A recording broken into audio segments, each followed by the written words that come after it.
Happy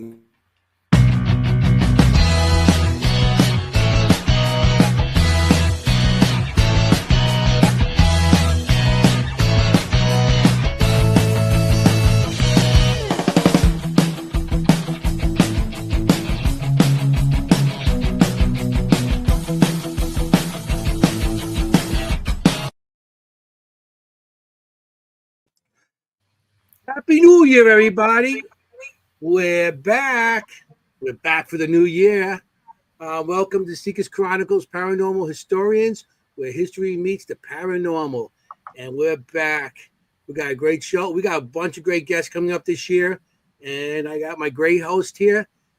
Each one of them, look at them. They're here. And so we're here. How was your weekends, guys? I know I had a pretty good weekend, so I could talk about what I had, but I actually have something to talk about. So, how was you? How was your New Year's, guys? It was great. Good. Yeah. Harmless. Yeah. No. Good. Yeah. We all made it through. Yeah. We made it to 2026, guys. Ready. Yeah. Ready. We got a lot of people coming in. Sorry, I got distracted by all our good friends. Yeah, everybody's coming back, which is great. Melissa's been here before. I mean, she came in so early. Hello, Melissa. I love it. How you doing, Melissa? So it's like, it's been so far. It's been a good year, all 6 days of it, and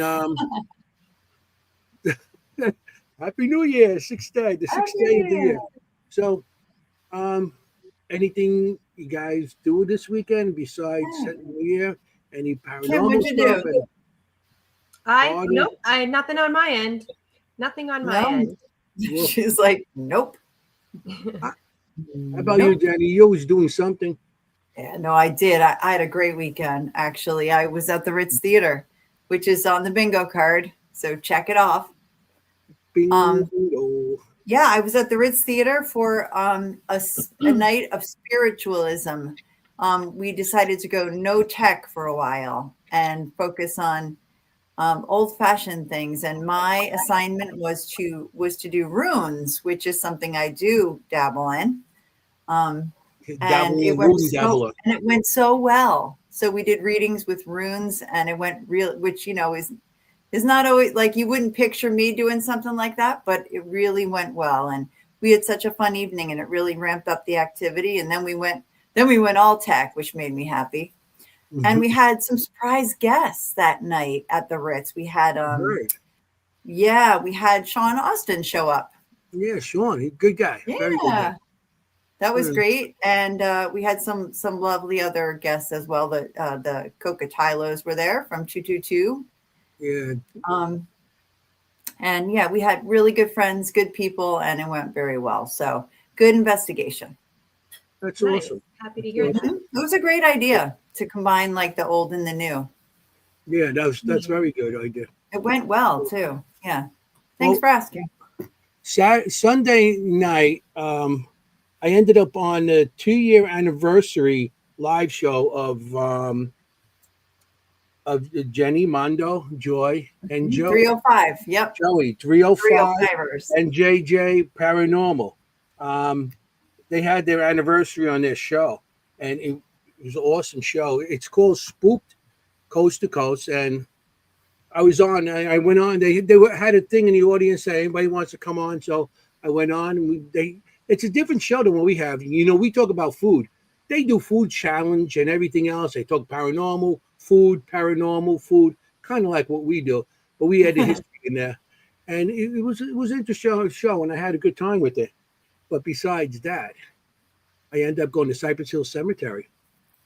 I went Do tell. I can't wait. I went to different graves. I mean, Jackie Robinson, the baseball player. I went to his grave and stuff. I didn't do any EVPs. I'm just scouting it out, and I know the cemetery because I grew up in that cemetery pretty much. One of the cemeteries I used to investigate, and I went to Jackie Robinson's grave, and Mae West. I couldn't get into her. She's in a Big Abbey, so it was interesting.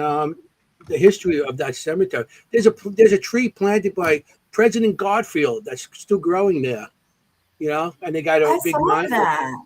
Yeah, that's that was amazing. From the president, And then also the father of the American embalming. He's one of the first. Oh, the father of embalming. Yeah, So if you tuned into our Dr. last Thomas episode, Holmes or something like that. yeah, And I mean, it has so much history in that cemetery. Besides, the paranormal, because the Foxes are buried in that same cemetery. right. But I didn't go to Speaking them. of spiritualism, yeah. Yeah, it was like 28 degrees, and I was about to get on the car and climb a hill to go see them. So it was interesting. It was very cool. So I had a pretty good weekend, and I got to go and see my, go visit my old cemetery. It was very interesting. I was happy for you. Yeah, like I said, I didn't get to investigate, but I got to see. And there's so much more in that cemetery, which was open since 1848. There's Civil War people in there. It's really great. So in the future, I'm going to start going back there and posting stuff of the different parts of the graves and stuff. I'll probably even get to Harry Houdini's grave eventually, and some of the other graves like like the old wise guys' graves in St. John Cemetery. Oh, the wise guys. You got to bring pictures. You got to show pictures. Definitely, people would love it. So Adam is paying attention. Points for Adam. He wasn't embalmed. That's no, he correct. wasn't. The doctor did all his embalming from what was it? I wrote it down. He started in 1861, his first embalming, and he was all the Civil War soldiers and stuff. And then he made a practice after he left. But when he died, he said that he didn't want to be embalmed. He wanted to be buried naturally. No, don't put nothing in him. Put no chemicals in me, but I made money off it. Interesting. Yeah, he didn't want it. So what's that saying? He knew something that everybody else didn't know. Well, there's also this new natural fertilizing human stuff. I don't know if you've seen this. Yeah. Almost like composting yourself. Yes. And then you give your family your compost. Yeah. And then they can plant it or place it or keep it, I guess, anywhere they want. I guess you really become worm bait then. You can start growing tomatoes or something from that. It's very tomato with your face on it. Grass. Grass, Anthony. You can grow some grass with me. Yeah, we'll grow grass for Jennie so she can eat it. That's what I'm going to do. I'm going to get it. I bet she'll make very good grass. Hey, it tastes like cannolis. Okay, this is morbid. Oh, all right, fine. Morbid. Okay. This is morbid. I hope that it's a long time from now. How about very that? Long time. Yeah, very long time. So well, that sounds like fun, Anthony. I'm glad you went to your cemeteries. You really like your cemeteries. I've been missing to go out and stuff like that. I don't get much to go out anymore. I pretty much a homebody during the week and everything. So I've been staying home. Well, next weekend you are going to be at where? Oh yeah, this weekend we're going to Shanley Hotel. Shanley, his favorite place, his home away from home, his beloved Shanley Hotel. I don't know, Anthony. Is it Shanley or cemeteries?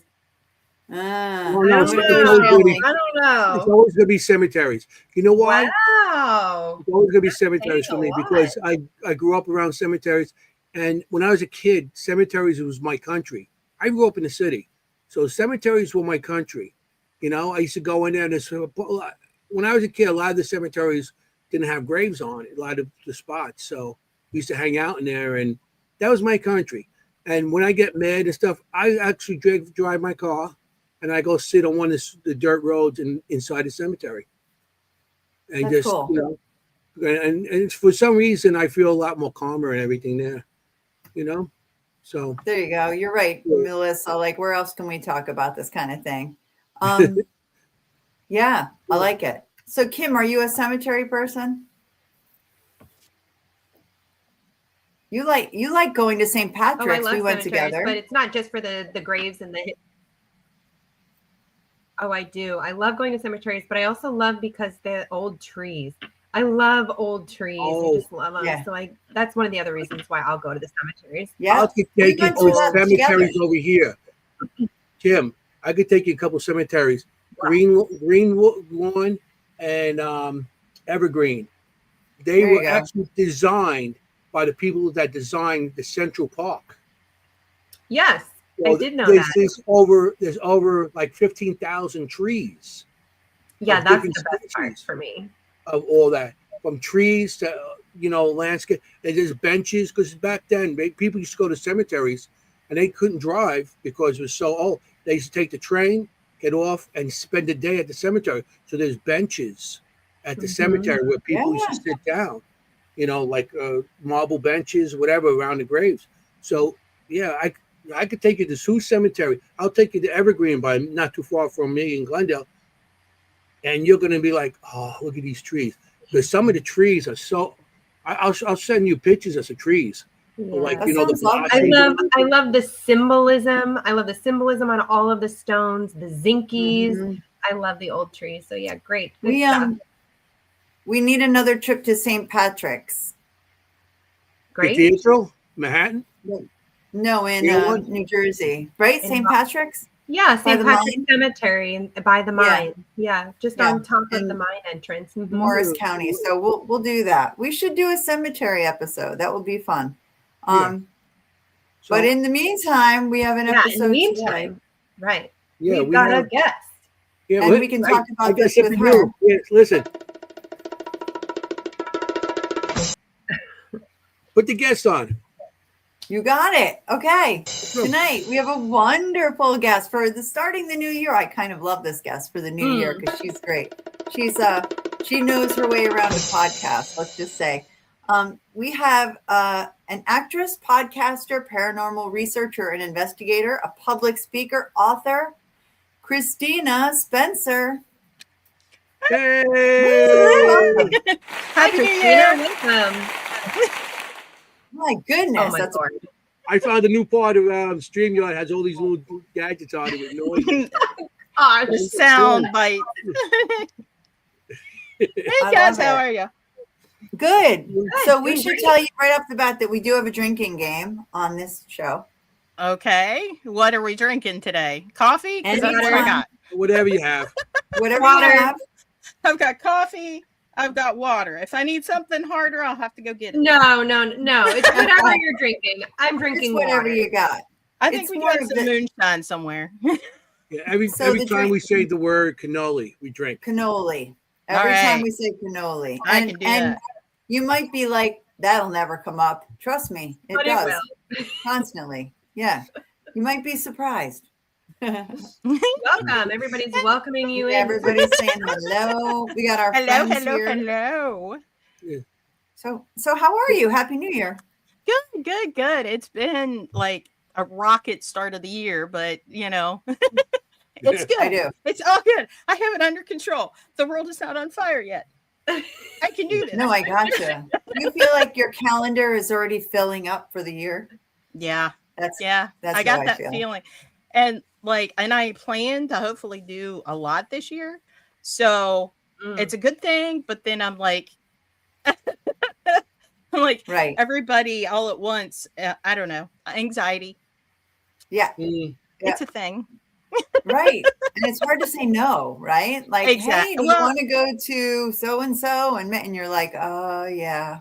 Well, it's for me, it's not so much that. It's I'm always afraid that I'm not going to live up to people's expectations. That's just my issue. Honest, I love that. I got the same thing, so I know what you're saying. Yeah, it's hard. And it's like, there are people in the world that aren't genuine, and I'm discovering that really quickly. It was a hard lesson to learn, but you start to kind of figure out who has your best interests at heart and who doesn't very quickly. And I'm navigating that because I'm new to the whole public paranormal scene. So specifically in the paranormal field, you mean? Yeah. Podcasting, everybody that I've been involved with podcasting or being on their podcast or them being on have been fabulous, absolutely wonderful. But in the paranormal, it's kind of, I don't know. I got thrown in the deep water pretty quickly last year. So I'm still learning how to navigate and how to kind of still be me and not lose who I am in the mix too. So staying true to my, integrity and standing my ground when I need to. But that's what you got to do. And you got to watch out because there's a lot of people that will use you. And then once they get to they think they're next level over you, and then you don't exist no more. And tell you, there's a lot of people that use you in this field. I've been doing a long time. So I've been stepped on by many people, and I've been let them step on and then go on to the next person. Yeah. You do you. You do you. If nobody wants to go and be with you or hang out, just you do you. Just be true to yourself. Yeah, I agree. I've been doing that forever, being true to myself with the paranormal. And I see people that are so many people out there right now that think they're producers and film people and well, yeah, like with and you get that podcasters and stuff like that. Book authors and everybody's an author nowadays. I know people got into the field like a year ago and they're writing books about it. You just got in the field. So just be you. If you know what you've got to do, just stay true to yourself, because there's nobody in this field that's really going to be 100% in your back. Unless you got these two ladies on your side. I was going to say. Yeah, I've known Jennie for quite a while. I met you, Anthony, at MainCon, and Kimm, I don't think we've met in person yet. But... Yeah, so this is really nice. So since we haven't met, and maybe some people haven't met you in our audience as well, Christina, you want to tell us a little bit about yourself? How you got into the paranormal, or how you landed up here? How I kind of I grabbed her arm behind the back. You're going to be on my podcast. Pretty much, yeah. It's okay. He made a bet. He's like, yeah, you're going to be on. Sure. Like, everybody tells me they don't have a calendar on them. I see. And then he come over. He says, these are the dates I have. Pick one. I carry this with me. All my dates in here. His composition book. Yep.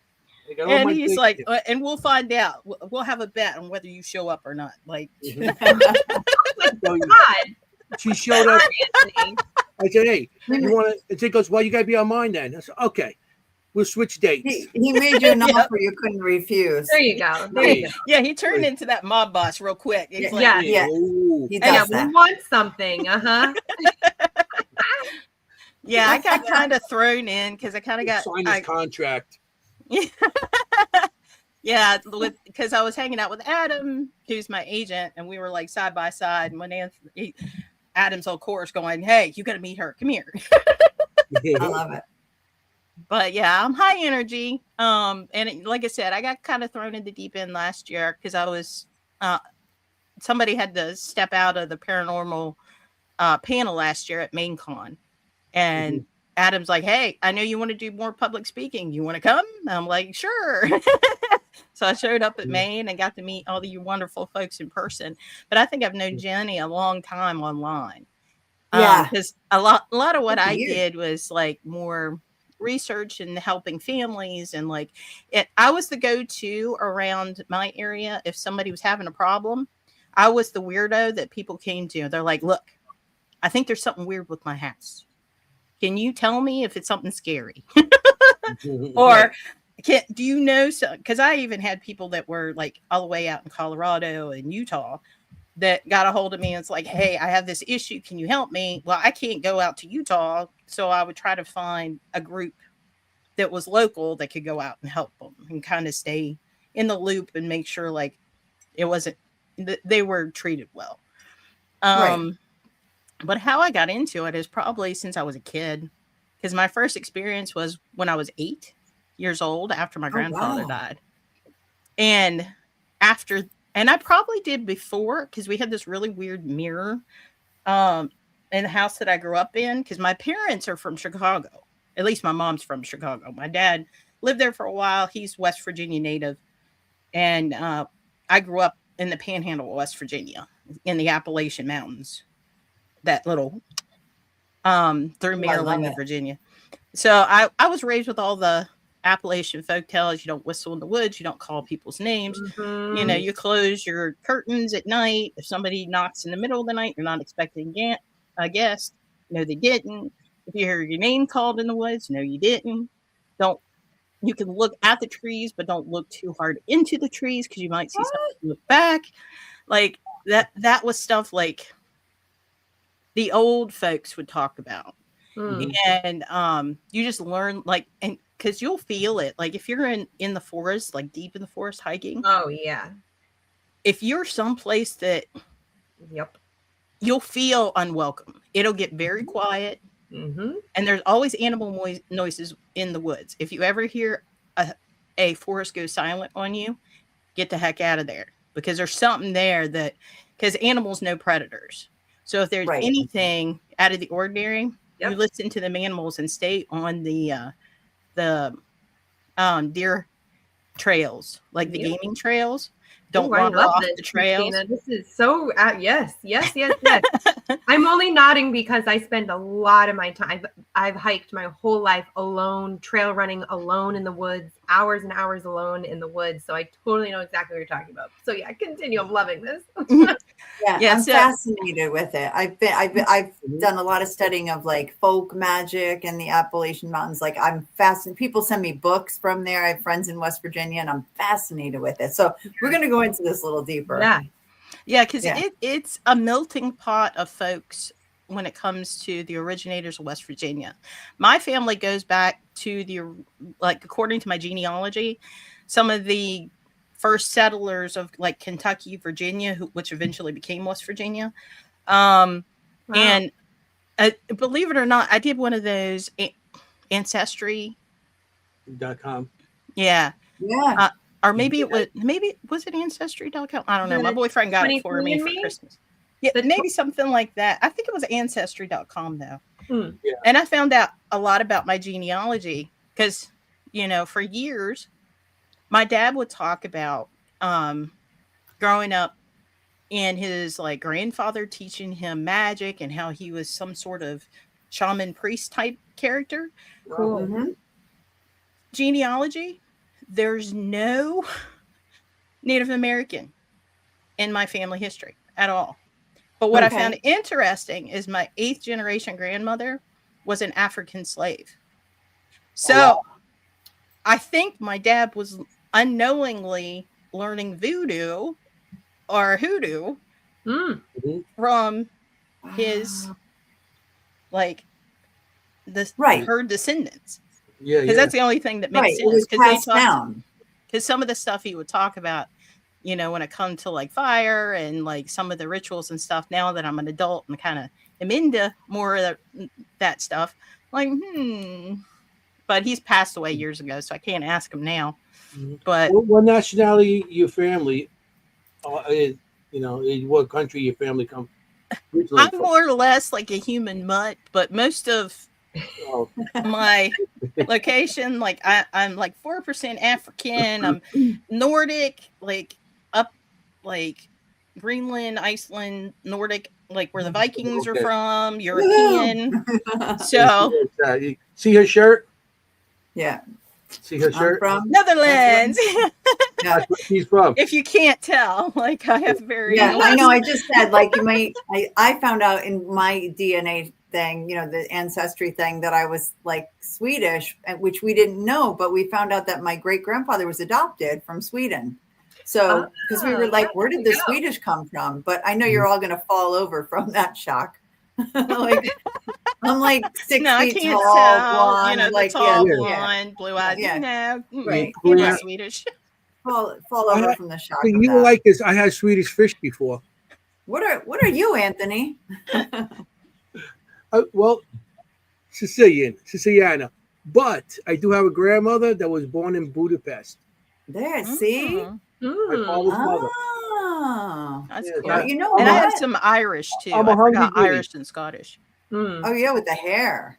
Loving it. But and the sunscreen. You gotta load up on the sunscreen. Talk about, I don't use sunscreen. I use umbrellas. What do you mean? Like the sun sees me and it's like, burn. You are now a rotisserie chicken. Same. It's like same. What's that? I think you need an umbrella. I think I smell some flesh or something going on. Oh yeah, I do. I walk around. If I have to be out in the sun, I'll walk around with an umbrella because Like literally, I don't burn, like I don't tan, my freckles merge. That's about it. Like They merge, yeah. Jennie Freckles. just goes up in the flames when she's in the sun too long. I do. Yeah. But I wear SPF 100 all year. I spend a lot of money on sunscreen. I have a budget. you guys were talking about cemeteries. Yeah. Anthony, if you ever make it up here, there's a cemetery in the next town over where I live in Romney, West Virginia. It's a very small town, but it's a fascinating cemetery. And I want to go up and possibly do a video one day on it.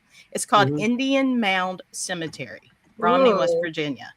And what makes it interesting is a couple of pieces.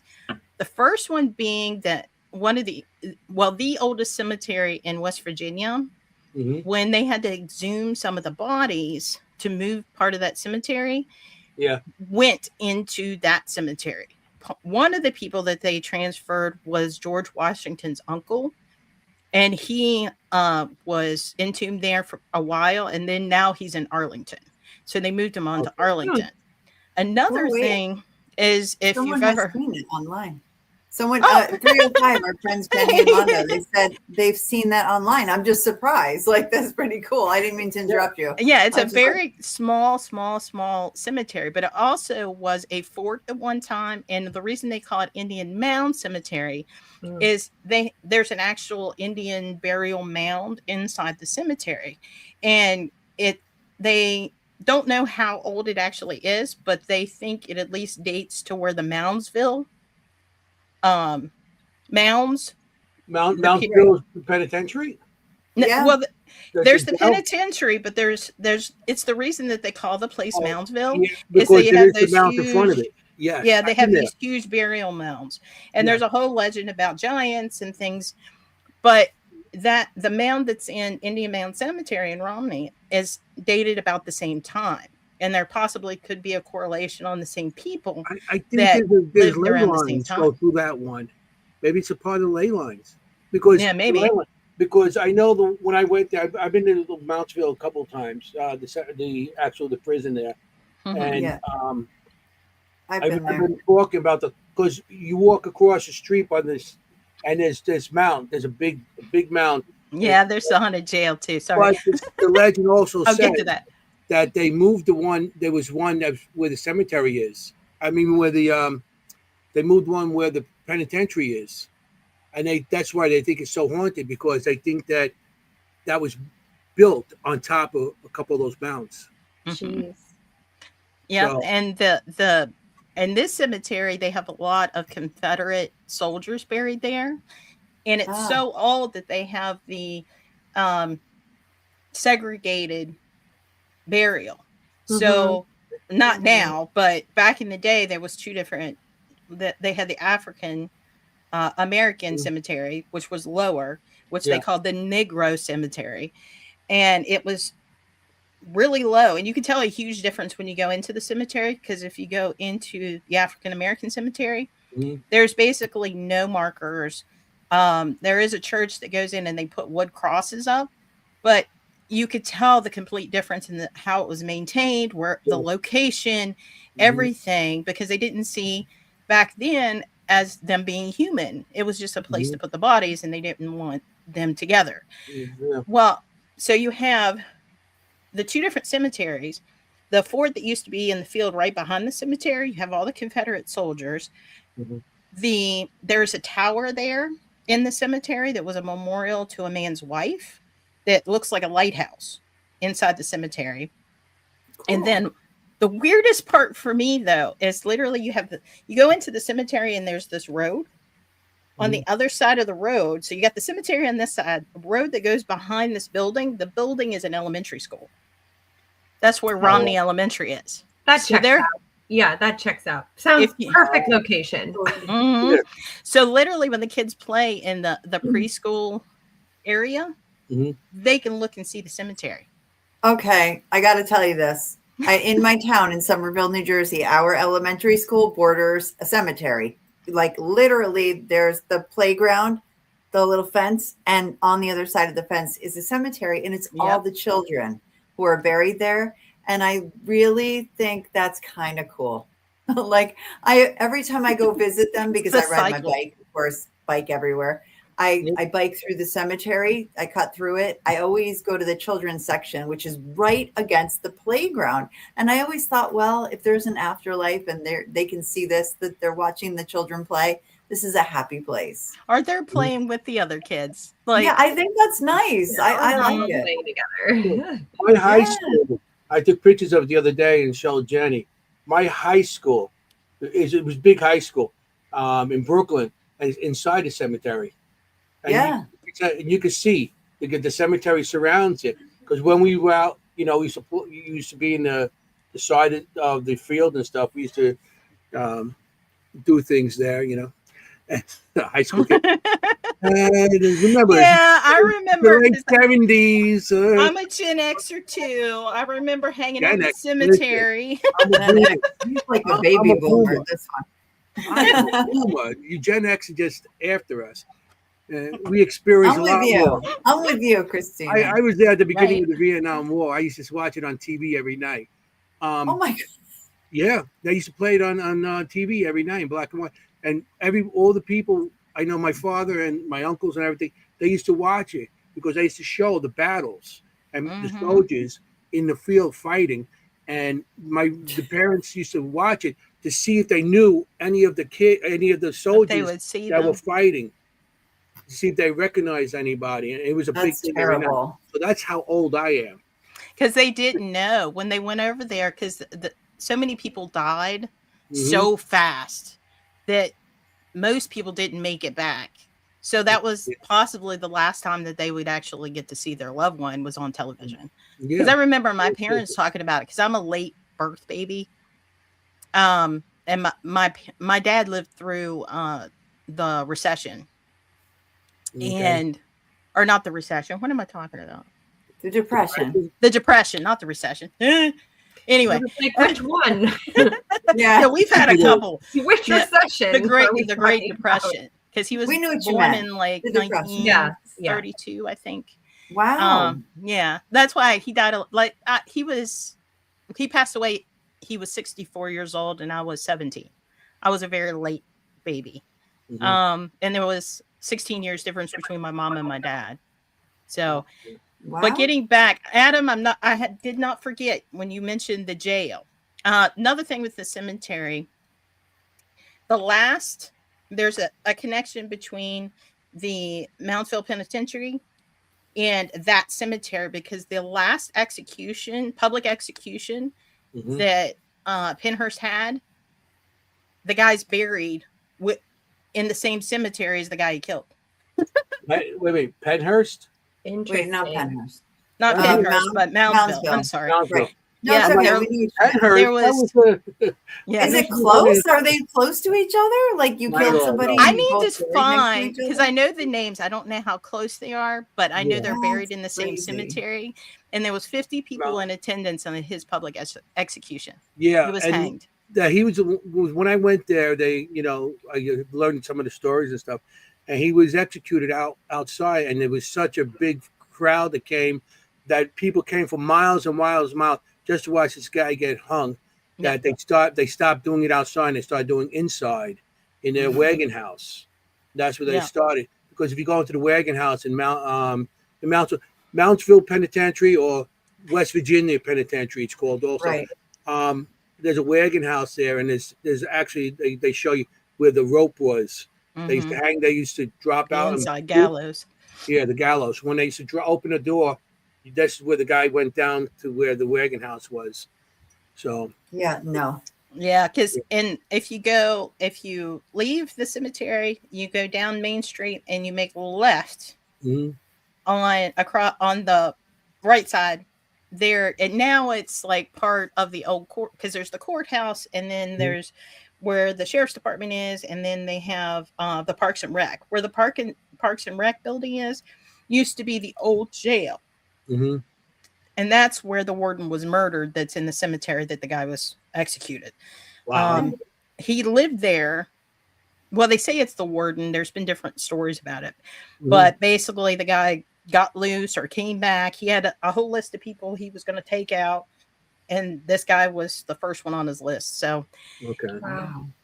yeah. That's interesting. So Yeah, where are we talking about again? What town? West Virginia.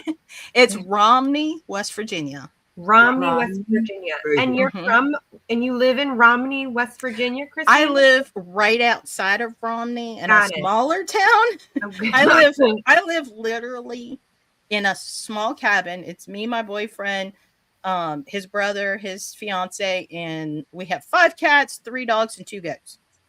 And we all live in a cabin in the middle of the woods. That sounds like a movie. Did you say goats?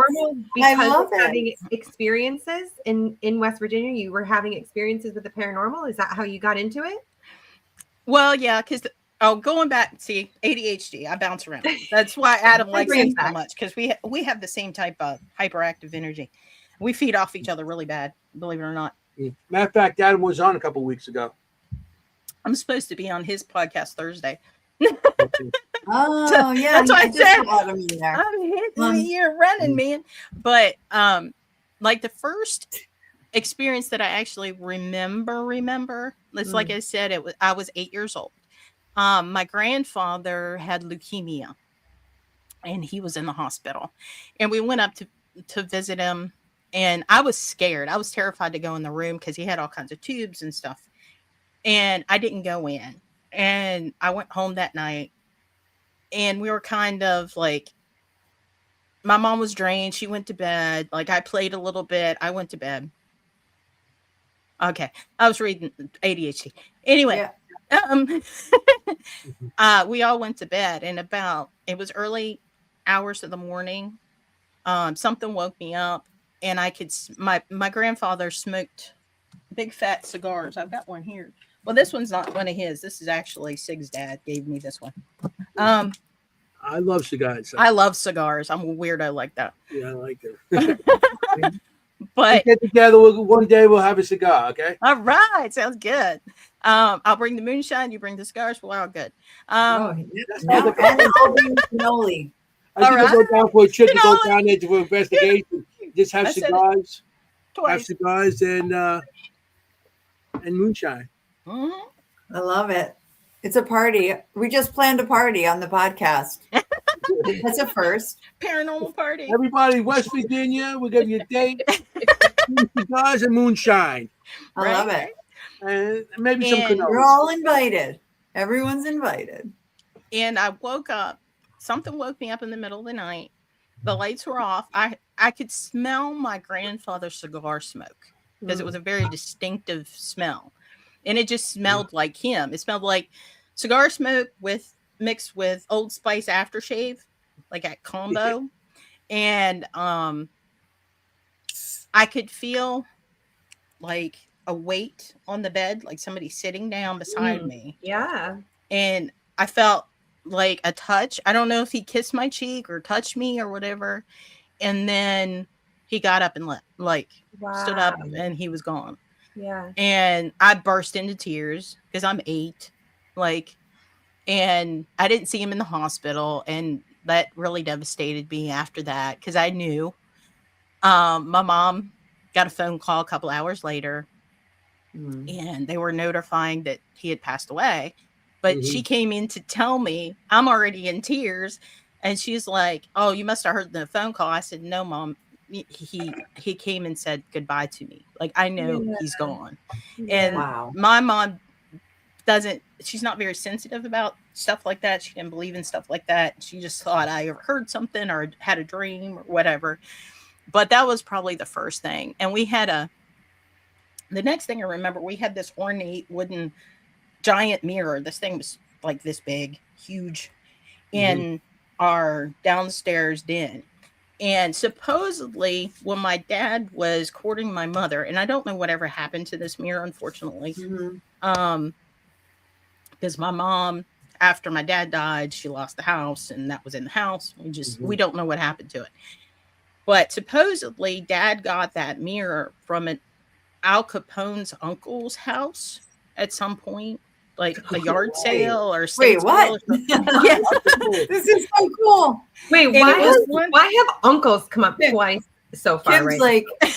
Kimm's I like, didn't even know back it George up. Washington had an uncle, but I'm glad I know that now. I know. feel like Well, I know he was everything a about man. Washington's uncle. George Al Washington. Capone's uncle. We You don't know, mess around Al on this Uncle. But yeah, like supposedly he got it from one of Al Capone's uncle or cousin or relative. I think it was an uncle. That's crazy. And it was one of those old mirrors, like it was glass on top of like almost polished metal in a way. Like if you scratched really hard on the back, you could actually, if you wanted to, probably scratch through the mirror part. That's crazy. It was weird.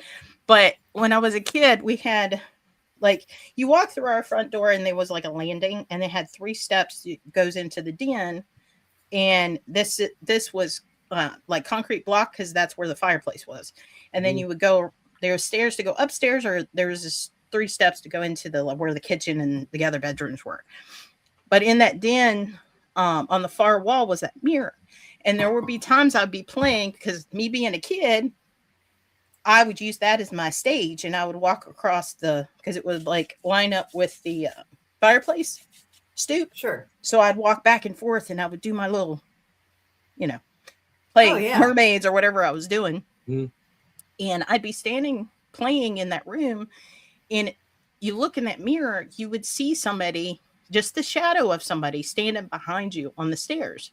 And it happened all the time. And it was a guy, if you can picture like the outline of a mobster with like one of the fedora hats and the long to the knee type of duster jacket.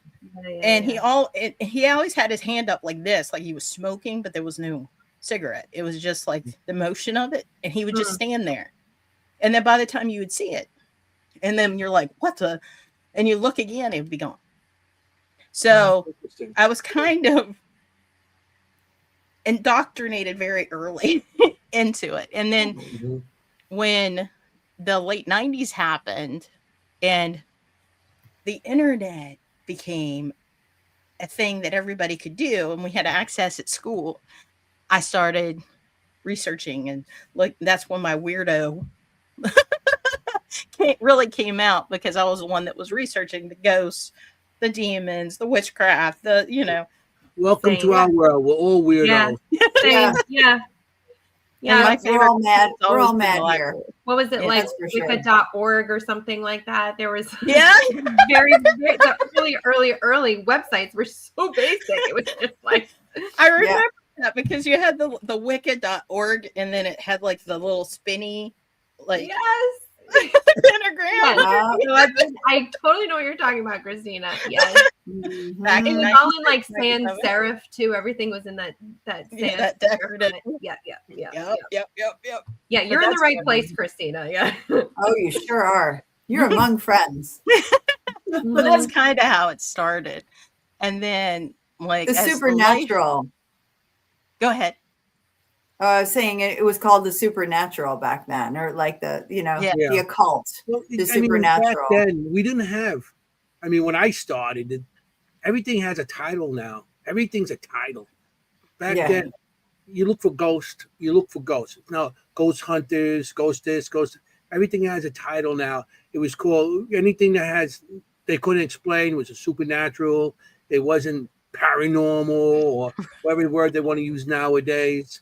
I mean, it was everything. Everything now needs a title. Back then, That's what I heard a lot when I read. It was spooky. Yeah, spooky. Yeah. I like that. Yeah, it was scary, spooky, or weird. Weird was a big word. And it was something nobody talked about. Like no, because people, it's like if I tell the story, like people are gonna think I'm crazy, so I won't talk about it. Yep. I know those days. You sound like Anthony. Yeah. Remember those days? About it, you were demonized, like, get away from me. Did you have anybody though, Christina, who you could relate to? I know you said your mom said, okay, you maybe imagined it or whatever, but did you have anyone? Any kind of mentor? Not really, not for a really long time. Because one, I grew up in a very, very, very, very small town. My graduating class was a whole whopping 24 kids. No way. Yeah. That's infinitesimal. That's not. Oh, it gets worse. 24. And we were stuck together from the time we were in kindergarten through 6th grade. We had 6th grade graduation. We went up 2 hallways into the high school in 7th grade. No. Then we spent 7th grade through 12th grade. And I had the culture shock of my life because my senior year, because my dad passed away during that period. Mm-hmm. My parents had finally separated because mom and dad fought like cats and dogs. And it wasn't good for mom. It really wasn't. So they finally separated. I moved out when I was 17 then. I was still in high school. And I got the brilliant idea I was going to move to Ashland, Virginia to work and finish high school. And my boyfriend went with me. Well, my mom ended up coming because my boss at the time kept trying to get me to quit school and I wasn't quitting school. So we were butting heads because she wanted me to work more and get my GED instead of letting me just finish school like I wanted. Mom ended up there. When mom moved up there is when my dad passed away at home, at the house that I grew up in. So we ended up coming back to West Virginia and I finished out my senior year. But going from little itty bitty bitty Mount Storm, West Virginia, shout out Mount Storm, to Ashland, Virginia, where I was actually going to VOTEC in Richmond, was quite a culture shock. I went from 24 kids to over 1,000. Wow. So, yeah, there was a learning curve. Wow. And not all of it was bad because I learned I wasn't stupid. I wasn't crazy. Right. It was a completely different world because unfortunately, when you grow up in a small town like that, you get typecast very early on. And now I know that I suffer from ADHD and some other issues. But when I was a kid, they kind of labeled me as the social butterfly. Because I get my stuff done and then I was up trying to help other people. They actually moved my desk closer to the window because I was going to gravitate to the window anyway. So they figured out if they put me by the window, I would look out the window and I wouldn't get up as much. They even tried to put me by the teacher. But anyway, now I know I had ADHD.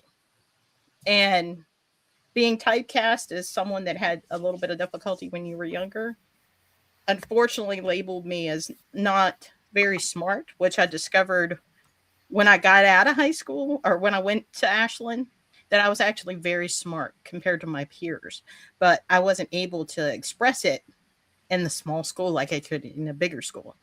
Because I went from being an average BC student because I was the type, I didn't do homework. I didn't see the point, but I could ace a test like nobody else. Right. Mm-hmm. So I was a CB student, sometimes D, not gonna lie, because I was a slacker in school.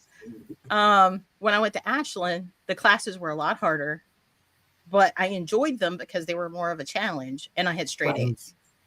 Right. So you were bored, maybe. Yeah. You were smart. You get bored when you're smart. And I didn't realize that when I was younger. So when I came back, I had kind of an attitude. Well, one, my dad passed away. And it was tragic because, unfortunately, because he was living alone, it took 2 weeks for them to find his body. Oh, I'm sorry. That's life in a small town. You know, nobody, checked in on him. His best friend finally is like, look, nobody's seen him at the post office, and because he would do the same route every day because he was set in his ways type of deal.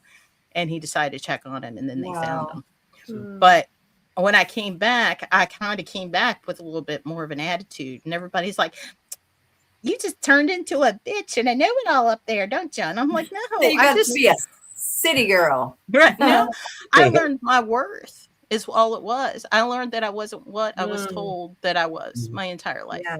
Good for you. That's cool. So, yeah, I still struggle with it. Don't get me wrong. Yeah, which is, first of all, which is not being a bitch. It's literally just knowing your worth. Imagine that. Beautiful. Well, I went from taking it to standing up for myself, and they weren't used to it. Because I literally would be like, if you touch me, I'm going to touch you, and you're not going to like it. Like I'm not playing with you anymore. Like that kind of stuff. They're like, whoa. They're like, don't you think you're something now? I'm like, no. Like actually, yeah, I do. You guys story similar to like what I have. I didn't find out that I was dyslexic, and to this day, really, I'm starting to learn more about it now. But I found out when I went to college, and I was having a hard time, and my English teacher says, "Why'd you get checked for dyslexia?" So I go to this doctor. He does all these tests on me, and he goes, "Oh, you're not dyslexic. You're just uneducated." Yeah. Oh, yeah, no, he That's didn't. what he told me. I don't think that's right. Yeah. And I'm like, I'm 26 years old. I was like, okay. Well, so I knew I had Who something. says that? It was the time. That was the doctors back then. That was in the 80s. And the doctor, had said that to me. But I knew it was more than that. And I knew I had some form of dyslexic because I looked it up. And some of the stuff, reversing words or saying things. Not to now. And I'm finding stuff out now. And I looked into it more. And I mean, it sounds funny, but I learned a lot of stuff on internet. There's a doctor that actually talks about dyslexia and all this stuff. And I'm like, I went through that my whole life. I didn't even know that I was doing a part of it. Right. Like that's me. And everybody treats me like a stunad, And even now, even the words I pronounce, and so there are certain words I can't say and all that stuff. And, some people look at me like, hey, what's wrong with that guy? No. But it's not that. I mean, I took an IQ test and I did pretty well on it. And I believe you. And to this day, some people, they hear the way I talk and they treat me other way. Even when I worked, Christine, I'm a retired electrician. Everybody in the audience knows that by now. And I wouldn't tell people on the jobs that I had dyslexia. I was dyslexic because and I ran $1 million jobs. I $4 million. I was doing a lot of jobs for Rolex, and those are big jobs. And I was the foreman, so I overcame a lot of that stuff. And I still have, to this day, I still got problems with it. But yeah, I understand what you're saying. Have you ever tried different colored? Because my daughter's got dyslexia, and we discovered when she was in school. I took a bunch of because I read a study where colors sometimes help the letters from shush puppies. Don't worry, we're animal people. We're very animal friendly here. Kimm's a Because veterinarian. you might get a cat eruption. The goats might break in. We don't know. I live in I hope chaos. the goats come in. Definitely We know when the goats come in, it's a first on the show. But we have all kinds of animals. Like I said, Kimm's a veterinarian, so we're very animal friendly. Well, these are I foster kittens, so they're like all over. Have you ever seen a Nigerian dwarf? Heck yeah. They're adorable. Yeah, we have two. Well, I don't. And troublemakers. Yes. It's like having a toddler full time. Yeah. All the time. Because you hear, like, I want a video just one day of Bill, who is my boyfriend's brother, and Jethro P. Coltrane, which is the one goat, because it sounds like a freaking kid. Because you're like, get it out of your mouth. Stop that. Where are you at? Get out of there. No, you can't go in there. What are you eating now? Like, and they talk back. And no, they're hilarious. Yeah. They're great. They're very entertaining. Yeah. Oh my gosh. Yeah, I'm gonna put that into the universe. I hope a goat interruption happens, but okay. Oh, I agree. I'm loving a goat. I'm loving that. Haunted goats. Otherwise, Christina, you were talking about the colors. What were you going to say about the colors? Oh, they're in bed. Yeah. They've been put to bed for the night, so they're bedding by. Maybe next time. Maybe next time. What were you saying? Sorry. You were bringing up something about the colors for dyslexia? Oh, sorry. ADHD. But what we did, I read a study back. It's up to you if you want to bring him in. That's fine for a second. But I read a study where they were kind of messing with those 3D glasses back in the day. Oh yeah. And reading, so that certain colors kind of affect how the letters move. So what I did is I went and got some of those page dividers with the tabs that were clear, that had the different colors. and I would have Maya's my oldest, and I would have her read, and then if she started to see the letters to change colors, and we discovered certain colors reduce that, and then if she changed the colors, sometimes it would stop it, and she can keep reading. She's an avid reader, believe it or not. Wow. That's amazing. Even with dyslexia. Wow, that is amazing. Good for you for putting that together. That's why I became an electrician, because I can't read. That's what we do is colors. Mm-hmm. No, I'm just kidding. No, it's all color. I have a 2-year electronics diploma, so I understand the colors. Yeah. Nice. Electronics is, and there's a lot more colors with the electronics than with basic wire and stuff. Oh, I hated memorizing resistor colors. Oh my God, did I hate that. I used to wire a lot of the control work and stuff like that for panels and everything. And and it's very, the very small wires, and gotta go. So. And I can tell you, we had a question. I want to. Oh, sorry. Back. Kimm answered it, but what? Oh, I think we gotta go. Hold on. I love it. Oh my God. Got to go. I know Kimm is like, yes. This is the best show yet. I love goats. You said I love goats. I like chickens and goats. This is the first goat on air. On air for us. I know for us. There was a dog about. Oh my Lord. We gotta go. Now that's the real goat. Hi, Hey, That's Jethro Coltrane. he's like, I don't want to be on there. Don't. He's buddy. like, You know who you're are in these West crazy Virginia people? when? Ruby. That's awesome. What? Ruby's not gonna let me pick her up. She's not. that's all right. She's more. That is amazing. Don't you get off my Sorry. bed. Well, thank you for that. Yeah, Kimm's all excited now. You are all welcome. There you go. That's Thank the first you. goat we ever had on the show. Sleep on my bed. And that's the real goat. That's not a. No, that's a real great goat. old. That's not a spirit goat. That's a real goat. That's a people. real goat. That's Ruby, cool. will you let me pick you up? Hold on. That is super cool. And we got, I love it. this Tell is- your goat I'm a vegetarian. I don't need animals. No. There's other people in there now. Oh, Well, we don't really eat goat. Well, some. No, we some don't. look at her. Yeah, Hey. they do. Oh, No, hey! Indiana Look at Jones. you and your Oh. white puff on your forehead. Damn, Jethro. Oh my Get God. out! Oh shit! Yeah. Yeah. Sorry. Out. That's our I first mean- time on the show. That's Back. awesome. Okay, Kimm, I had to Not wrestle her. Goodness. goats would not be on the bingo card. No, goats would not be on the bingo I card. do not have Thank goats on you. the bingo card tonight. That would be Nope. amazing. I got a note here. So, Thank Although you. we have had That was foxes. great. Foxes last week. We talked about foxes last week. yeah. Mm. So We have a we question. always talk animals.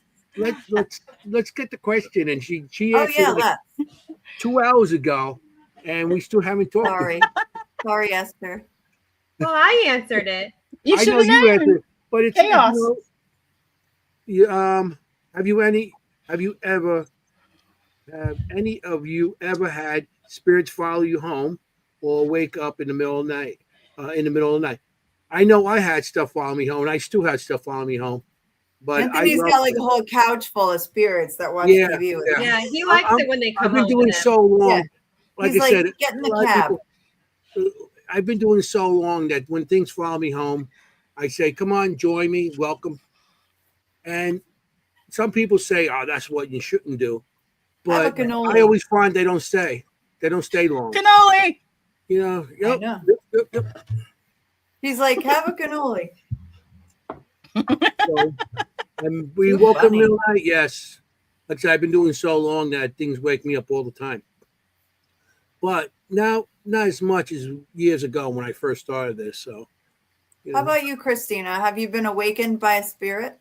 Well, I told you about my first experience. Yeah, So yeah, that was the right. first experience time. when she was young. Yes. Oh, I could tell you some stories, man. Because I lived Please. in Shenandoah Valley of Virginia, Oh, which there's a lot of Confederate Union back and forth in that Yeah. area. And I worked for a place it's called in Millwood, Millwood, Virginia. It was called Carter Hall. It was one of the biggest tobacco plantations. You fit in. And I worked as a night security guard there for like 2 years, and then I took over housekeeping supervisor and worked there for another year. Then the recession, and then I was laid off, unfortunately. But it was the headquarters of Project Hope International. And if you're familiar with Project Hope, they have the big ships, and they do a lot of the cleft palate surgeries and the contraception stuff in Africa. And they had the ships with the big red crosses on them. That's where they had their conference center and their office. So that's where I worked. And that place was wild. I can tell you a lot of stories about that place. But when I was working there, I lived in Strasburg, Virginia, which, if you know a lot about that area, it's like Winchester, Strasburg, Stephen City. There's a lot of activity in that area. And I have this theory that even if you're a little sensitive, if you're with somebody that maybe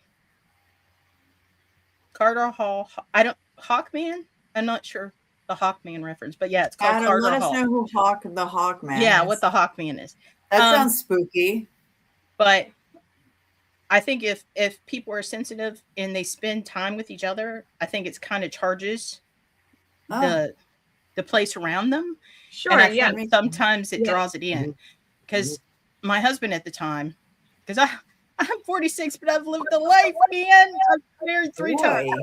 So the second husband who passed away, we were living in Virginia, and he was sensitive too. We had all kinds of stuff. My kids can tell you stories about Jimmy, which was this little boy that was in our apartment. He came and visit the kid. I had a video. I don't know if you back in the 90s, there was a TV show about Gettysburg, and there was a guy, his name was Rusty Edmondson, and he was a reenactment specialist, and he helped with the Gettysburg movie. He had a paranormal investigating team called Virginia Independent Paranormal Society, and that was the first paranormal group I ever worked with, the one and only I've ever worked with. And I learned a lot from him in the short amount of time I got to spend with him, unfortunately. But getting back to what I was saying, I had a video of my son, well, my daughter now, but that's a whole other thing. My daughter, sorry, Catherine. She sitting in her bed talking to nobody. And then the recording, you hear a voice go, shh, like they're going to hear you. And it was plain as day. And unfortunately, I had EVP. I had a weird phone call that my answering machine picked up 2 weeks before my husband passed away. In it, it was a strange woman, and it was staticky, and I couldn't hear. And I'm like, hello, can you hear me? And it sounds like she said, you're running out of time. And I didn't understand what was going on until like 2 weeks later, and he died suddenly.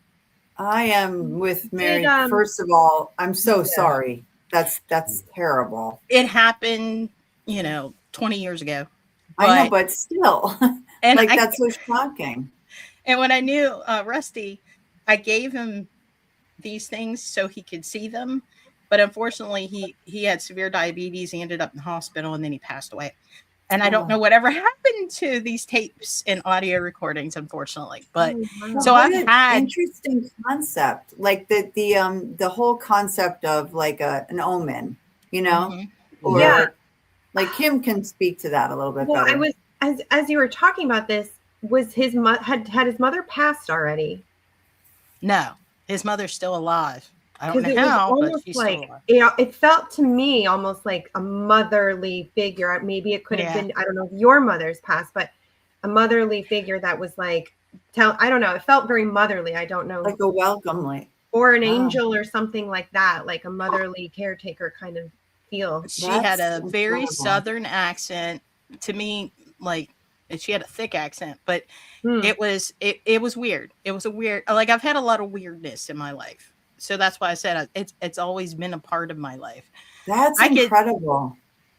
I could tell you story after story of experiences I've personally had where, like, my boyfriend, we've been together for 9 years. He's had a couple weird things because it's just the nature. If you're around me for too long, weird stuff happens. It just does. So he's had a couple weird things, but nothing like he would concrete say it was paranormal.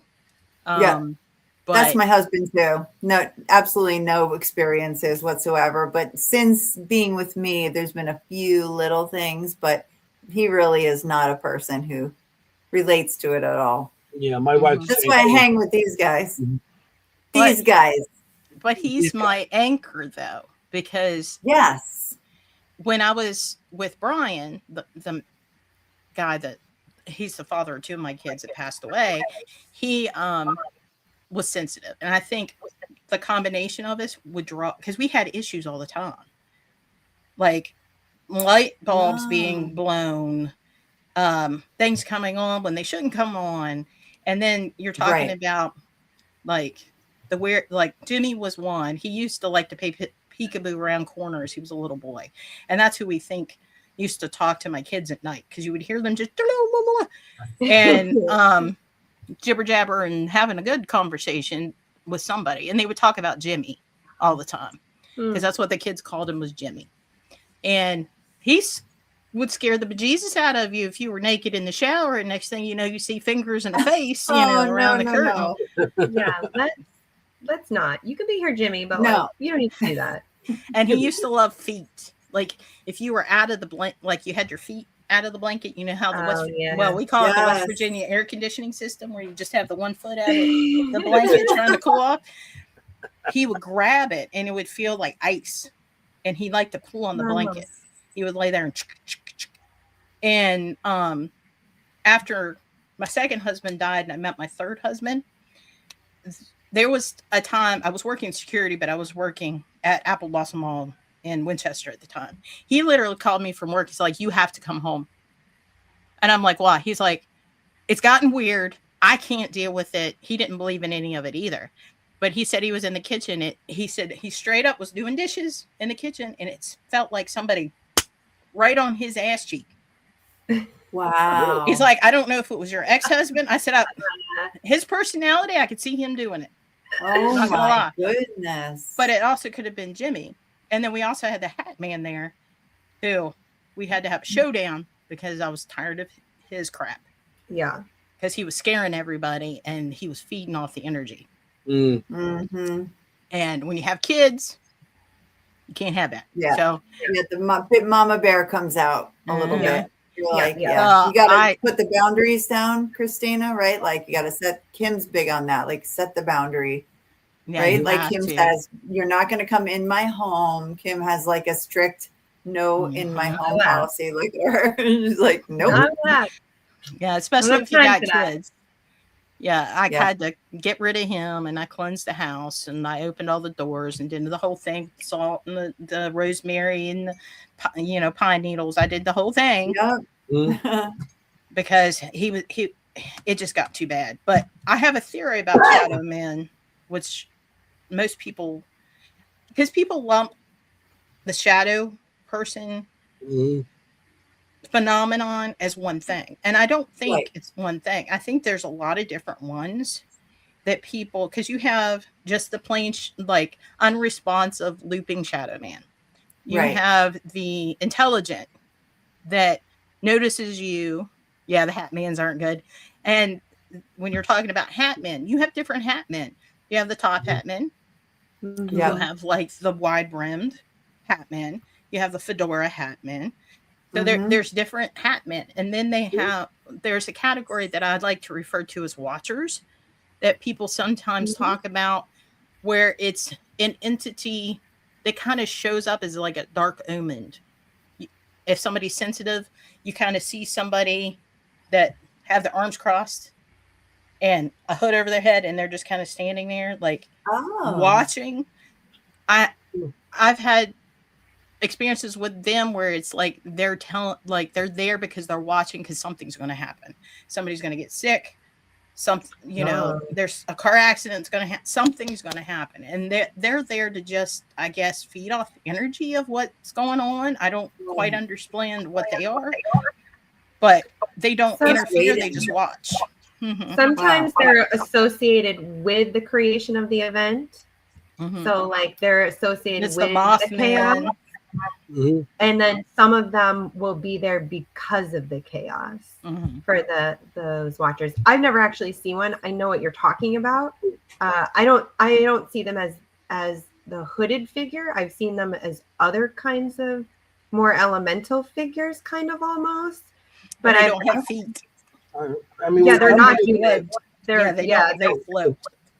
The shadow men and the shadow figures. I have a whole collection of drawings of what I've seen, and I feel that I don't think everybody's saying the Hat Man's bad. Everybody's bad.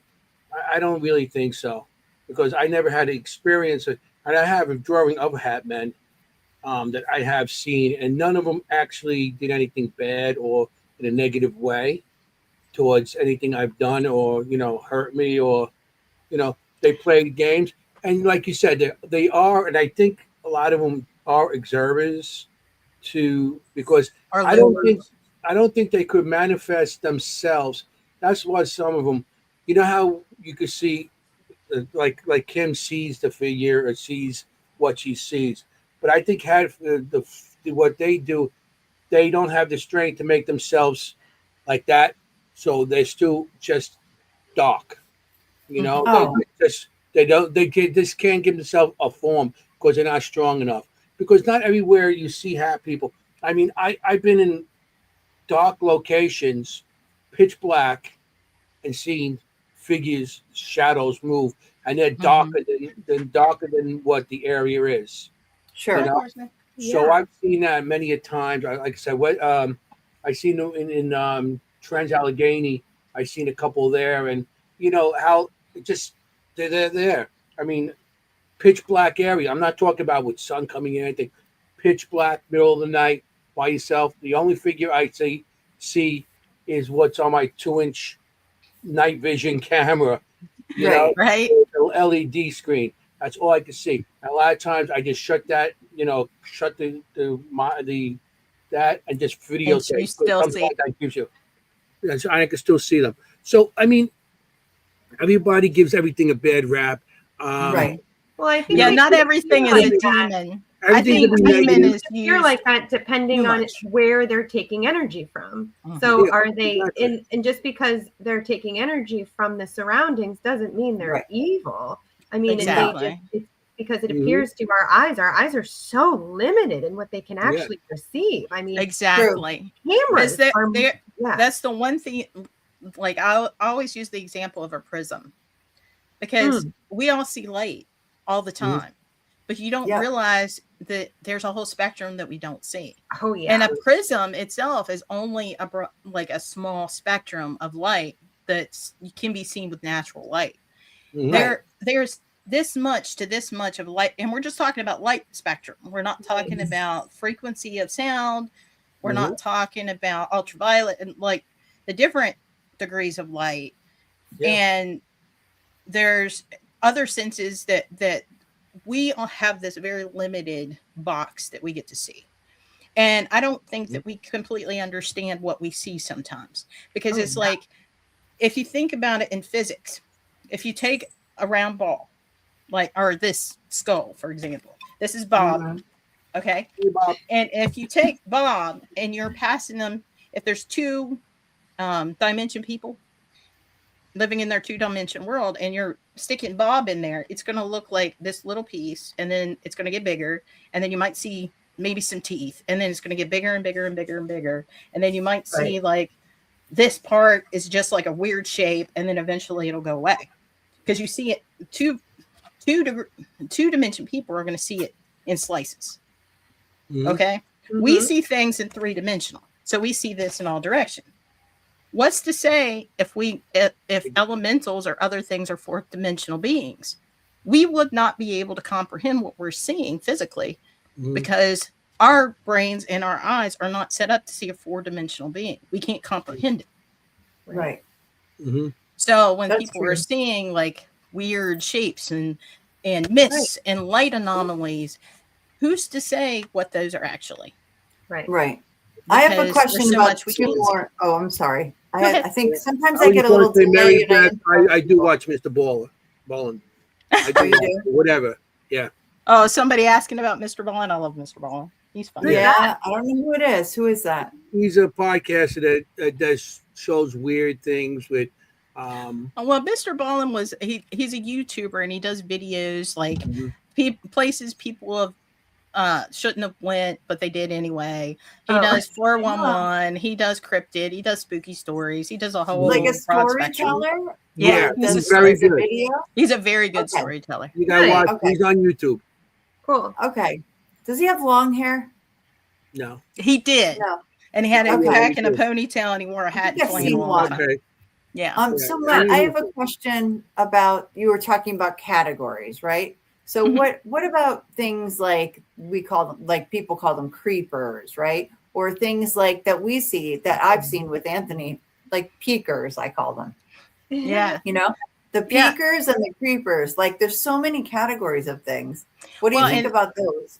Well, it shows a certain degree of intelligence because they're able to they notice your existence. So Mhm. there's a little bit of that, hey, like there's somebody there. Like I can see them. Can they see me? Yeah. I know what you're talking about, the crawlers, because I forget what is Mhm. it Waverly that has the wall crawler? Yeah. Yeah, think- Waverly does. Yeah, We've they have seen the one. wall I see crawler one ones. in Trans-Allegheny. Yeah. Yeah, that's another one that they have like the Yeah, dark and I actually shadows. drew the picture of what I've seen there too. Looks like a lizard. And you're That's not the one he's on. Like frog hands and feet. I think you brought that to MainCon. I think I saw that one. Yes, I I had it think on you showed the it to me. Yes. on the what do you call it? Looks like a salamander. Display. On my Mhm. display, I did have that up. Because I remember noticing that one. And it's also, you're not taking into account the different types of eyes, because you have shadows that have no eyes, where you see no discernible features. Then you have black eyes. Then you have yellow eyes. Then you have red eyes, and some of them have white eyes. Do the eye color mean anything? Like, there's so much about like the shadow person phenomenon that's fascinating that we just don't understand. Yeah. So, Yeah. and I think some of it is just residual, and I think it's time playing over and over and over, and they either don't realize they're dead, or maybe we're peaking, because space and time are funky things, and there are some theories that maybe paranormal is some sort of like time slip, where there's theories that past, present, and future all exist in the same space. We're just unaware of it because we're living in our little bubble of reality. And every once in a while, though, they bleed together, and you see like a peak of the past or the future, and you may not understand it because it's not in tune with your actual reality. Because you get into Mandela effects and all that kind of stuff too. Right. And I always like to say, is it time that's slipping, or is it actually your awareness that's slipping? Because I think it's actually your awareness that's slipping. I agree with you. And I think it's us, not the time that's slipping. Yeah. I think it's all happening all the time. I mean, there is crosses, and I do get that. There's places and times where it's more likely to cross, like a big celebration on a day. Yeah, it's thinner because it's more imprinted in that time. So it's easier for us to become aware of it because the energy is more potent in that time. But yeah, I could go on for days on that. But yeah, I agree, Christina. I agree. So I'm always fascinated with that. And I'm fascinated. I think, Jenny, you were talking about like old school things, because people laugh at me sometimes, because I have, of course, I've got dowsing rods and a pendulum, because everybody usually has that. But also I carry a pinwheel, one of those things on the stick, you go, and it spins. It's one, it'll show you a draft and where it's coming from. And also if you are having a draft and you nullify it's not coming from a window or door or air conditioning or all the other standard project, the reason I got the idea is at Lake Shawnee Amusement Park, they use one to communicate with a specific spirit there. So I bring it because you never know. And another thing that I like to play with is an old school $10 compass. I have a compass in my kit. Yeah, so a little plastic one. Yep. Everybody knows I started that way. Yeah. The Boy Scout compass. Yep. Oh, yeah. That's what I have is a little orienteering orange compass that I carry in my kit too. And I have I want to play with it. I found an old tape recorder, one of those that you hit the button to hit record and Oh, yeah. play, rewind. I love it. You guys I said wanna old play with time. it. That's how I started with all this for old time sure. stuff, with the recorders and the big cameras that you sit on your shoulder with the cassette that's freaking big. That's how I started with all this stuff. Yeah. Be kind, rewind. And you saying pinwheel. You know what we used to bring for us for that? Toilet paper.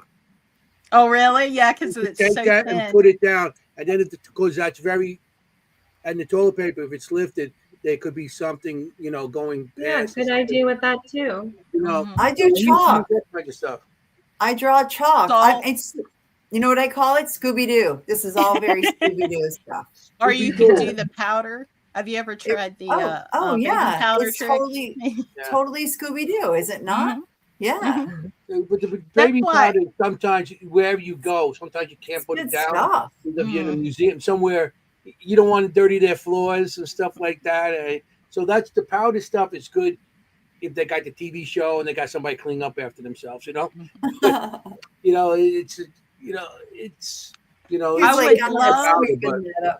I would love to play, like have a place where I could just do experiments.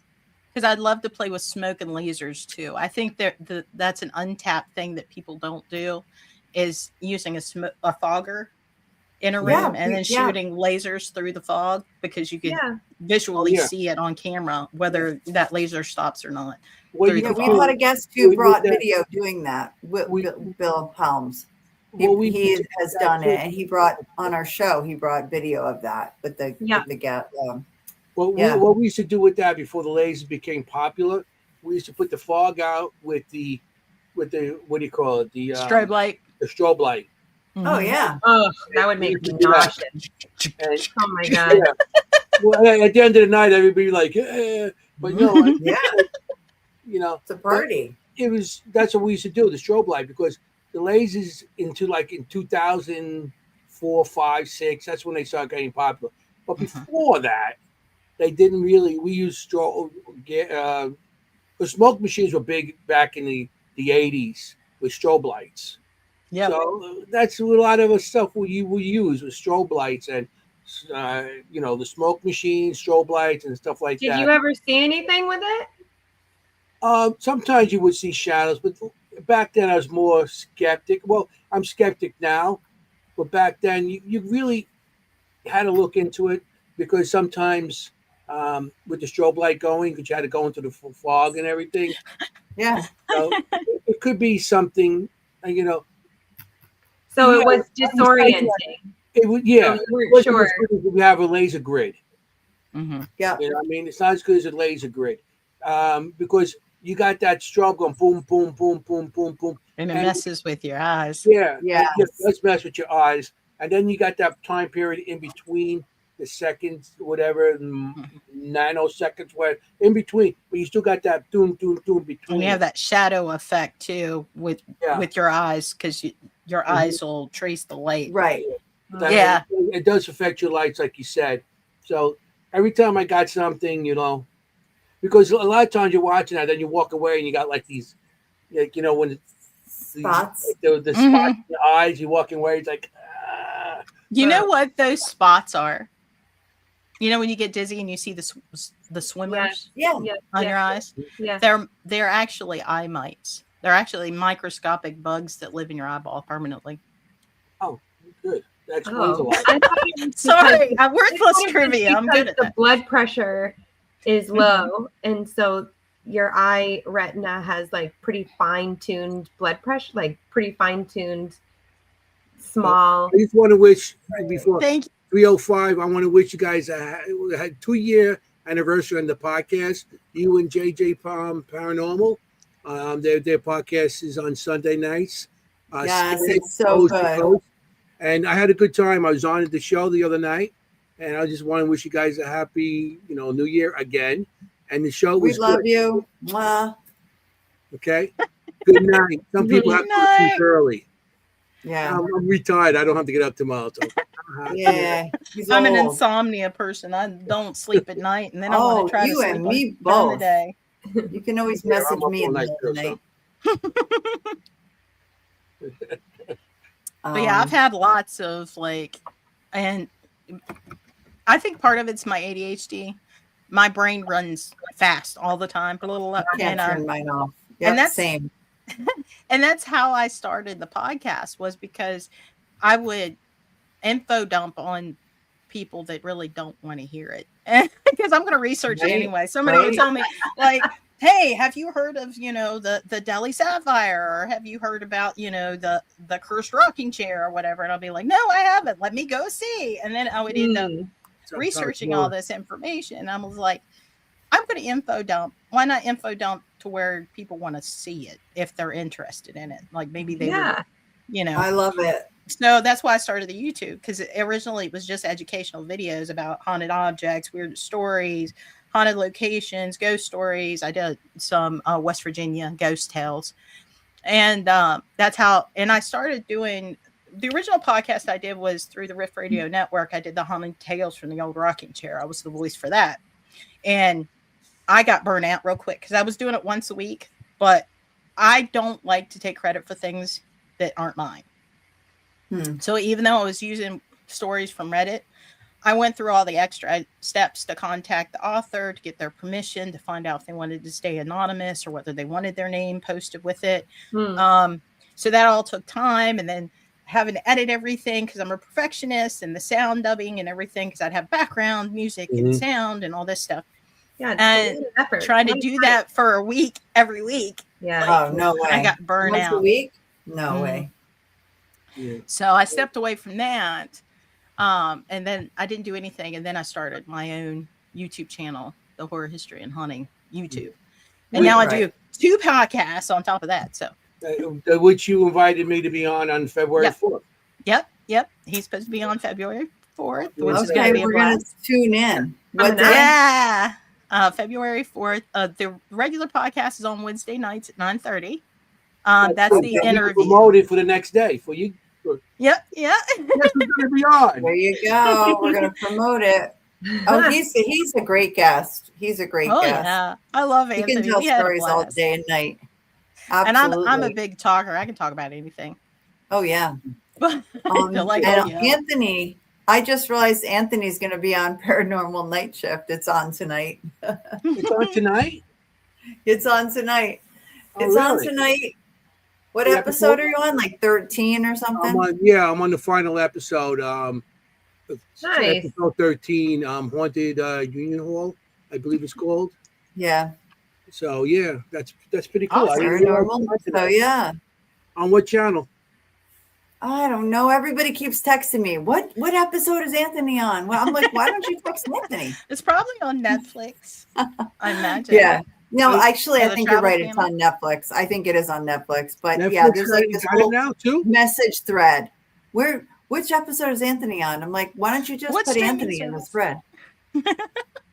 Google it. People are talking. All right, so Christina, people are talking food. So now I got to get to my weekly question. Okay. My weekly question is: what is your go-to snack in an investigation? For me, go-to snack.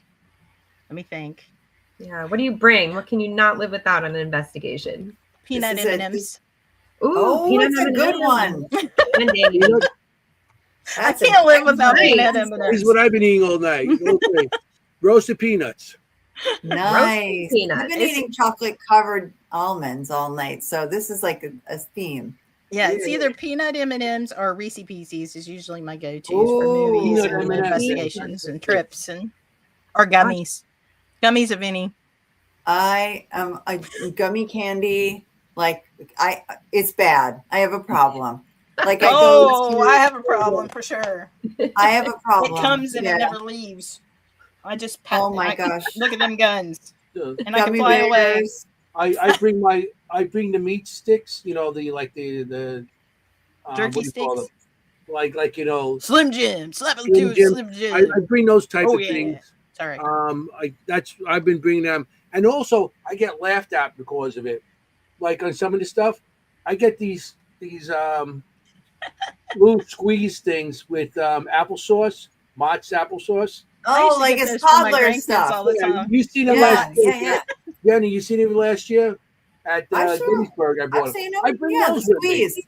The like They're squeeze good to applesauce. have, Mhm. you know, just to get something in you. Twist top. And I bring those. I've been bringing those with me lately. And of course, the Red Bull. Oh That yeah. means everything. I don't need energy drinks. Like No, this is no. just No, you don't see two. They distill energy Yeah, drinks man, from me. I imagine how an energy drinks. She sound like an auctioneer. yeah, because I talk fast naturally anyway. So Oh, yeah, that's can you funny. imagine me? I'm like, let's go. Engaged. I love it. That's real. Oh yeah, like and Kimm likes to have meat too. Yeah. Yeah, I Like need. I like beef jerky. Yeah, I like the beef jerky. like I have jerky. to have meat. Because West Virginia, we're all about our deer jerky. Have you ever tried deer jerky? Oh yes, would venison. try. Oh yes, of course. Oh yes, Yeah. yes. What did you Bison? say, deer? Deer? No, don't say it to I'm me. not buying Probably. venison. Eating Oh. a little baby deer, Jenny. La We la eat la the la little la. deers. No, Bambi. no. Yeah, I'm a vegetarian. Oh, sorry. No, it's We okay. eat Danny's mama. Yeah, but I've raised jerky. around hunting. I've tried all kinds of game meat growing up. No, thank you. Squirrel, bear, I would possum, try anything, you know. I'll be picking the My son- my raspberries son out was a there. deer, rabbit. Well, I'll eat the raspberries with you too. I'll eat it all. Yeah. Anything that's available. My son went to Tennessee and he brought back a bunch of different jerkies from all. They called them all the different jerkies, and it was like I had, of course, bison and stuff like that, but they had deer in there. That was it anteaters or something like that? Whatever animal, jerky. yeah, Alligator, Possum. probably. possum, Yeah, they have little alligator. Yeah, alligator. And I tried the jerkies on them, and I kind of liked them all. You know, yeah. It's like salt it's like and more roadkill, salt. roadkill jerky. You know, they take their pickup trucks, they hit something, they take it home and make it into jerky. Bear. Oh God, you guys are killing me. Somebody be on my side Well, here. I'm going to bring Bear? us back to the Well, paranormal Yeah, because please. because Jenny got to ask her question, and then this is the question that I always like to ask because Yeah. I'm all about the locations. I love places. I always feel like each place has such a different feel. So, Christina, is there a place that you've investigated or that you've been to that just keeps calling you? Like it just keeps calling you back, that you just keep going back or thinking about or wanting to talk on the Weird. podcast? I love that. That's When it And comes why? to- Like, is there a reason why you think you are drawn or excited about it? Yeah. I've never done anything back public together now. investigations. I've never done a public. Sorry, what was that? What was that, Christina? I've never done a public investigation. Everything I've done is Right. private or like local. Great. I've never done like a big one. Of all the places I've been that I would love to investigate, like legitimately investigate, Yeah. would probably be Carter Hall because I had a lot of experiences when I worked there. Because Okay, right. yeah, it's Carter Hall, Millwood, Virginia, and it was an old tobacco plantation, and it had the original manor. It had the original smokehouse, the wash house, the schoolhouse, and the outdoor kitchen. It was all original. The slave quarters, they turned into cabins. The carriage house and barn, they turned into almost like a hotel. The wash house was the housekeeping building. The smokehouse was storage. The schoolhouse had been turned into like a whole house that you could stay in. The outdoor kitchen was the same thing. And it was acres of property, and they had these the old trees. They had one tree that was so old, like because it was private property, they never had it assessed, but they suspected it was one of the oldest trees in Virginia. Oh my gosh. That property exchange, like there's a legend about the property having hidden treasure in it somewhere because when it traded hands, like they would actually camp out in the yard. And there's a famous painting of them camping at Carter Hall. I forget who did it, but because one week, literally, it could be Union soldiers, and then the next week, it could be Confederate soldiers camping on the same lawn because it went back and forth because it was right by where the creek is, and they had battles back on the property and everything. Stonewall Jackson actually had his cataracts removed from his private surgeon on the back porch. So it had a lot of history, but the hidden treasure part was because it was changed back and forth. Every time it changed hands, they would kind of raid the properties and take silver or any valuables and claim it for, their side, basically. So what they would do is, if they had silver, because they had a lot of silver and jewelry and things, they would hide them in the house, up in the attics and wherever they could squirrel it away, hoping when the war was over that they could retrieve those items. And supposedly there was things that were hidden that they don't know what happened, whether it was discovered and taken or whether it was still there somewhere. And I had so many weird experiences because one, I was the only guard at night. So I would have to take 2 complete tours of the property. I would have to travel in a patrol vehicle because the property was so large.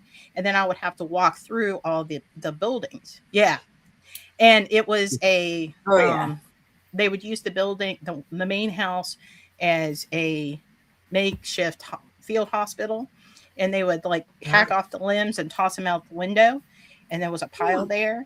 That was the actual place where they had the Surgeon General met there. And that's, when you have cigarettes and it has the warning label on it. Yeah. They made that decision on that property. So it has a lot of history on that property.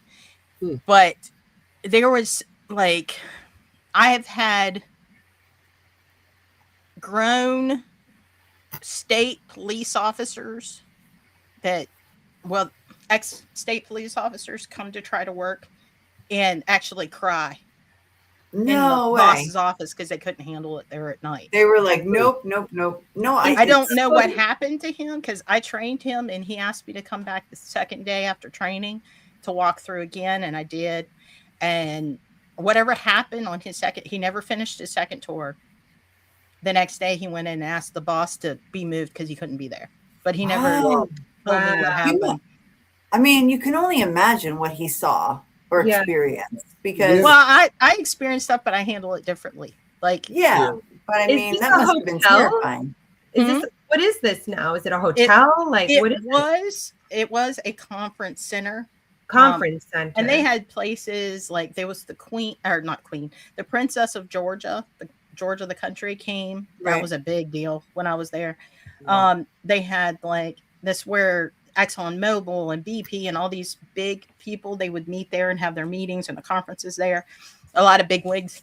You'd have limos you'd have to escort and see into the room. And that was kind of my job at night too. But I would have to go through 2 tours by myself through the buildings, and it was motion censored, and you had to put in the code and have access and go through. And it got to the point. The watch key? Did you have to watch the watchman key? No, I didn't have a turnkey. Okay. I didn't have the turnkey. The code. The code would register when somebody entered that building and when they exited. So it kind of worked like a turnkey, but it was watchman code is. It's like night at the museum. You go because I worked in a museum in the and you used to go from floor to floor, and you have to when you first entered the floor, you have to put your watchman key in. Shows you when you're on that floor, and then it shows you when you leave that floor. Yep. It's not even twist. It was like just a card that you swiped. Well, there's different ones. I've worked with some that are barcodes that you scan with a PDA. I had ones which were like a card that you touch. I've had, but this one was just the access code for the thing. Matter of fact, the place I worked in had the original. Remember the doll from The Exorcist that the head spun? Mm-hmm. It had the original one in there. Oh, that's cool. I used to go on that floor and it'd be spun a different way every night I went on the floor. One time it was looking straight at me. Yeah. Oh, wow. And there was no electricity or nothing to it, so it should have never did it. So, yeah. I'm sorry for interrupting. No, exactly, Maribeth. But this guy in particular, the night that I came in to help him, and I think part of the reason he got kind of shook up is we were going through the main house, the main plantation home, and it had these huge pillars and all the brass was original. A beautiful place. And now it's privately owned, and I don't know what they're planning on doing with it. I would love to investigate there. But it's one floor that it was basically a library, a living room with a spiral staircase that went up to the second floor. You had the servant's kitchen, and then I'm trying to think. I think that was it on that floor. And then you went upstairs, and all the bedrooms were upstairs. But there was two ways to get upstairs. You could go up the servant stairs, or you could go up the spiral staircase. But you can kind of see through it was the dining room, then the service kitchen. That's where. And we cleared the bottom floor. Because I'd learned a long time ago with the lights, I'd walk through with a flashlight because it was so common that I would do my first tour and then come to do my second tour, and there would be a light on. And I'm like, I knew I'd turn this light off. So it come to the point I would just walk around with a flashlight because I knew I wasn't turning lights on then. So all I had to do was make sure I kept turning them off because they would come on. Well, we went upstairs. We cleared the there was a lot of things that happened. There was one room they called the Birdwell room, which the person that built the house, his name was Birdwell. And that was his bedroom. And there was a lot of phenomena that would happen in that room. And we went up and we cleared the second floor. We went around to go back down the staircase. As we were going down the staircase, we heard a man and a woman talking upstairs. And the woman said something, and it wasn't in the vernacular of now. It was like the vernacular of way back when. And she was asking if they hired new staff. Ooh. She's like, did we hire new staff? Because her voice seems like she was confused with us being there. And he looked at me, his eyes got like this big. And he's like, did you hear that?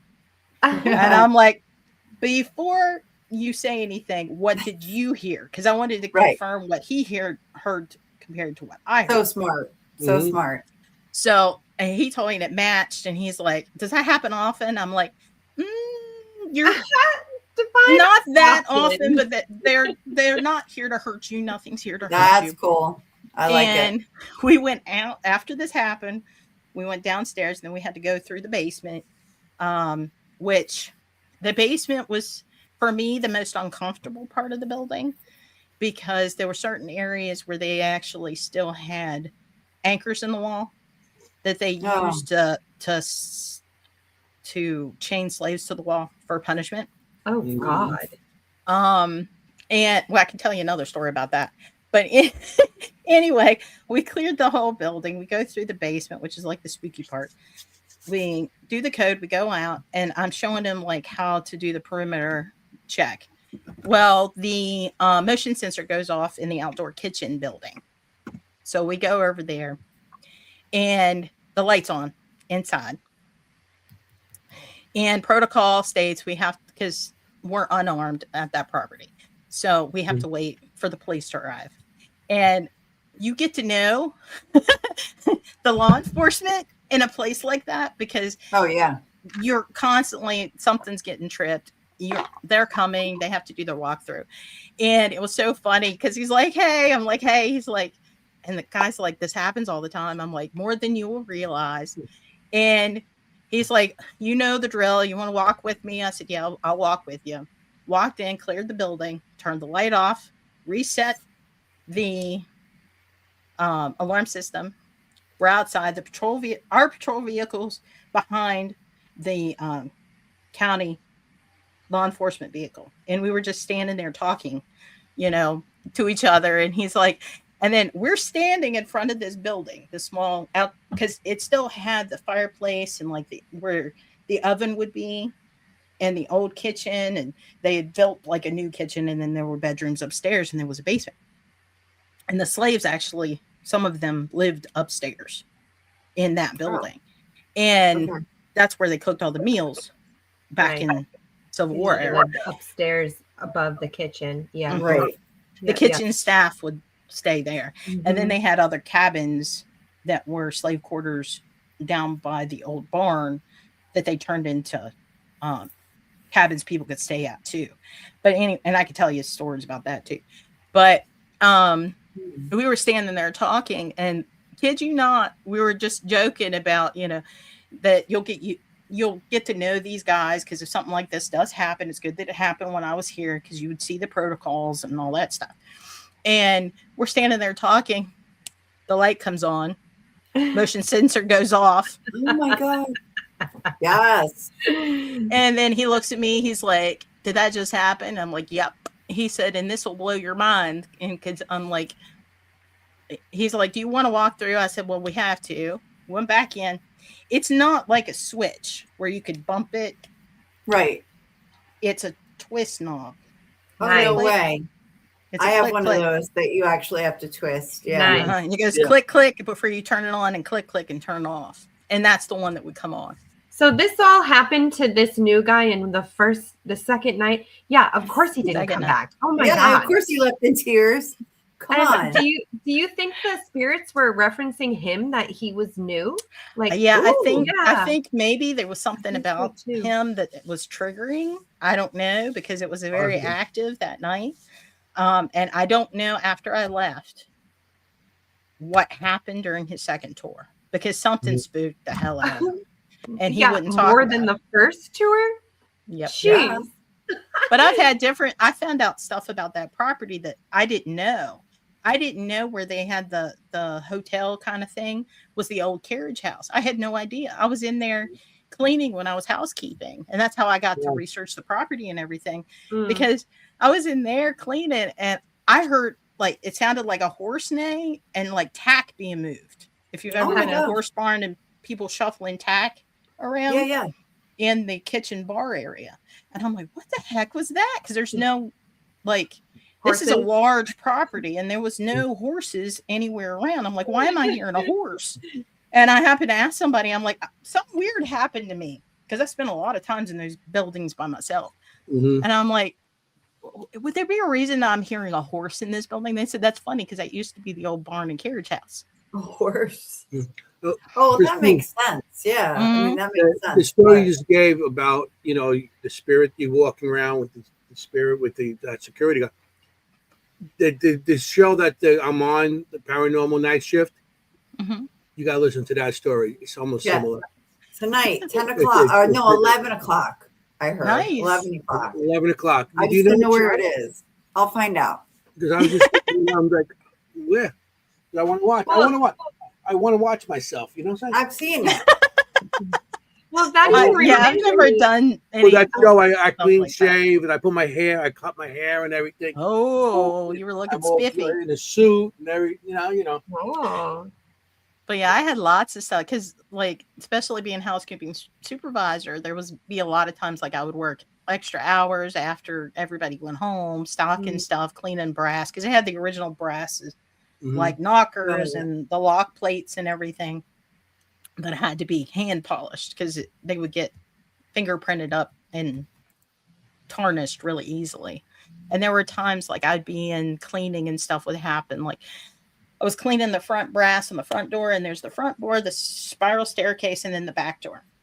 So I'm polishing, and you could feel it on the door, because I'm polishing the brass on the door knob and the lock, this big brass plate. Oh, yeah. And it felt like somebody hit the knocker. Bam, bam, bam. I'm like, okay. And I opened the door because I thought, well, maybe one of the maintenance guys needed in, and they knew I was polishing brass. They didn't want to knock me over, whatever. Go out there, and it's this big, long portico porch with these long pillars that go up real high. There's no way that they could have knocked on the door as a prank and then ran around the building where I couldn't see them. And there was nobody out there. I was like, what the hell?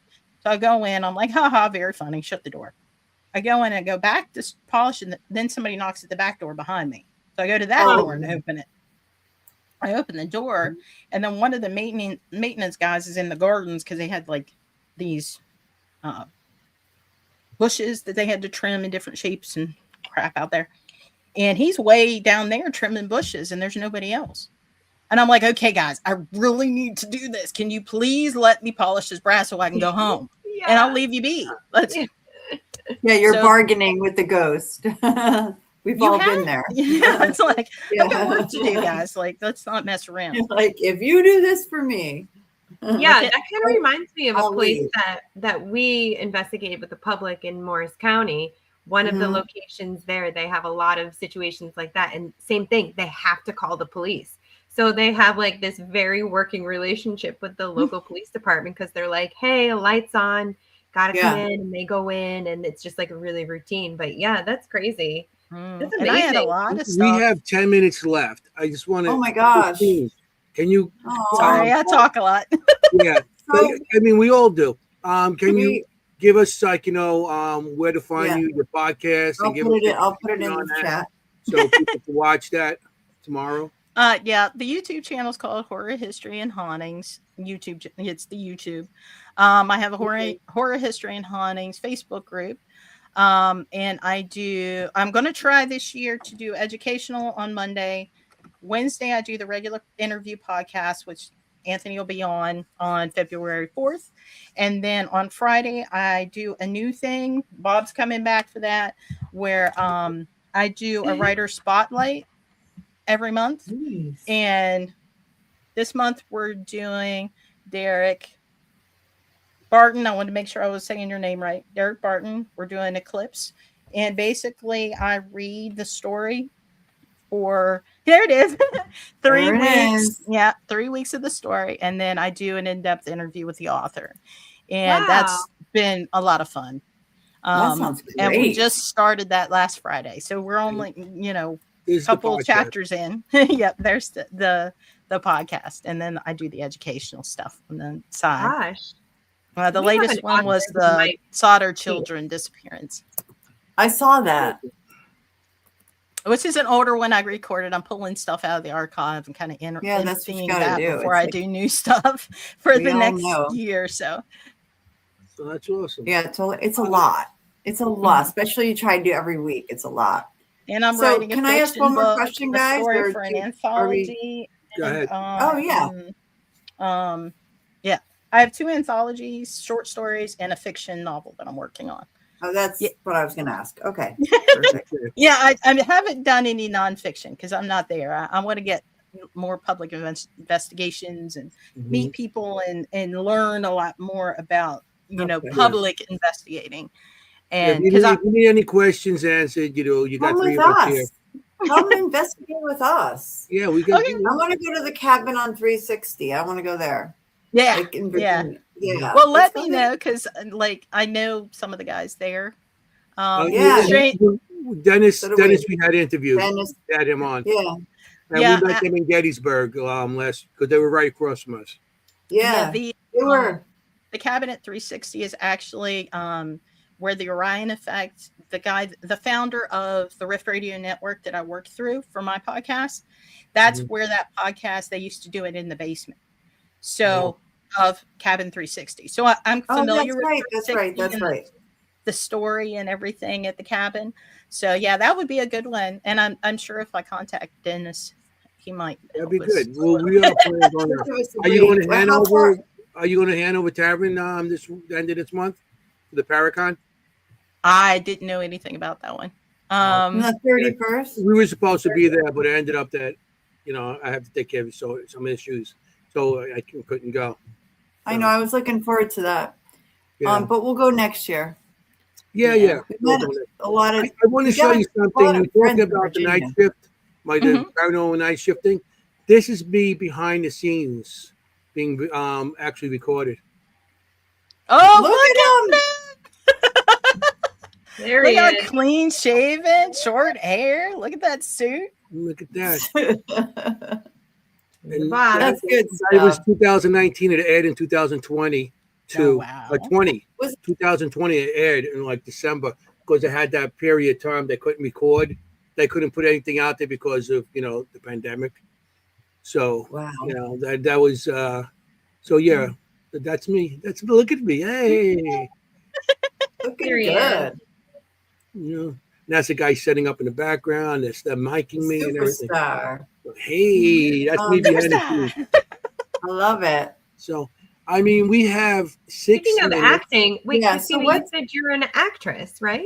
I've done a little bit of indie, nothing big. I was supposed to be in a short film, and they kind of fell through because there was a writer director thing, and they kind of split ways. So I played a a psychotic delusion in that, but unfortunately you won't ever get to see it. I had skull makeup and Wow. and then I play a little bit part. I'm in one scene on the Flower City Butcher. I play somebody that goes into the shop and the murderer kind of stalks us in the shop and we get freaked out and we leave the store. And I actually, where is it? Are these kept horror the prop. movies? Yeah, the Flower City Butcher is a horror movie. It's from Forever Entertainment, and this is the actual prop from the show, the movie that I purchased, and the actual movie that I bring up. Oh my gosh, that's cool. You're into and it. I was supposed to be a part of the party scene, but I didn't get to make it this December. And these were supposed to be my faces for the party scene because I was supposed to be somebody else for that, but I wasn't able to make it. So I've done a little. So you're really comfortable in front of the camera, and not me. No, I'd no. Like my first experience, I was kind of weirded out a little bit because I've never done it before. But Heidi McCack from McCack Films, she made me feel so comfortable about it, and same thing with Mandy and Anthony. They let me kind of be my own character, so I ad-libbed and they kind of went with it.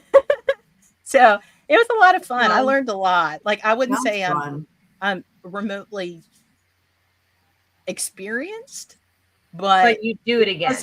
Yeah, definitely. I would do it again. It's a lot of fun. It's a lot of work. Sounds great. When we did that one scene in Flower City Butcher, we didn't get to leave till like 5 a.m, and we started at like 5-6 o'clock that night. Wow. So it's long hours. Sounds and it's right. Doing the same thing over and over and over. But it's a lot of fun. It's a lot of good people. I'm not laughing at you. I'm laughing at the comment about how Anthony cleans up good. It's okay. People laugh at me all the time. It's fun. When I take a shower, I'm pretty good. You are amazing. We are so glad to have you here tonight. I was really excited that you were our first guest this year because I knew you were going to be a live wire. 26. And it's an honor to be here. I love the energy. Yeah. People love your energy in the audience. Thank you. I mean, that's why I try to be my genuine self regardless. And some people, it's a bit much, and I get it. And sometimes you got to tell me like, no, I hear that. Anthony can tell you for a fact that I have literally been told to take it down a notch several times. Well, I'm the one, like, if I'm at an investigation, I'm over in the corner. Yeah, that's me. And I've literally been told you gotta take it down. Yeah, they're like, no, I don't think it was you. We can't hear the ghost because you're talking too much. You need to.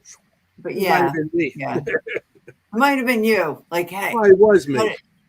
He was like, yeah, he does this thing. I'm like, oh, the Sicilian, knock it down. Not good. Not good. Yeah. I did all a lot. He goes, yeah. So, all right. We got 3 minutes. I want to say thank you for being on the show. Yeah, and thanks, we appreciate it. Thank you so much for fun. We had so much fun. The audience loved it. And yes, so I'm glad you talked a lot because it did give me a time to not have to talk. And give me a little rest there. So yeah, we've got people on come on the show sometimes. It's like we trying to get things out of them, and you just keep like, on. Oh my God! Listen to this. Anthony is always trying to stifle Jennie. Discuss. Hey, I am not trying to stifle it. No way stifling Jennie.